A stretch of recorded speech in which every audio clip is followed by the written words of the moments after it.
ഒക്കെയാണ് നമ്മൾ വിചാരിക്കുന്നത്. പക്ഷേ നമ്മളോട് ആൾക്കാർ ചോദിക്കുന്ന ഒരുപാട് ചോദ്യങ്ങളുണ്ട്. അത് പല എഡ്യൂക്കേഷൻ ലെവലിലുള്ള ആൾക്കാർ ചോദിക്കും നമ്മളുടെ അടുത്ത്.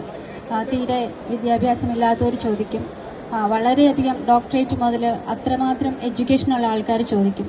പക്ഷെ മരുന്നിൻ്റെ കാര്യം വരുമ്പോൾ മരുന്നിൻ്റെ പേരൊന്ന് വായിച്ച് കിട്ടിയാലല്ലേ എനിക്കിത് എന്താണ് ഇതിൻ്റെ ഗുണം, എന്താണ് സൈഡ് ഇഫക്റ്റ് എന്നൊക്കെ പറയാൻ പറ്റുള്ളൂ.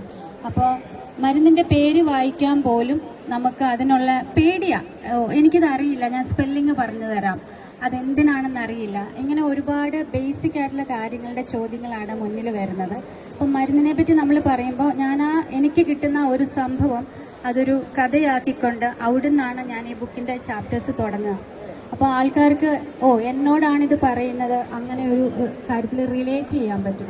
അപ്പോൾ അങ്ങനെ തുടങ്ങിയിട്ട് ഈ കഥയിൽ നിന്ന് തുടങ്ങി, അതെൻ്റെ ഒരാൾ എന്നോട് ചോദിച്ച ചോദ്യം തന്നെ ആയിരിക്കും അത്.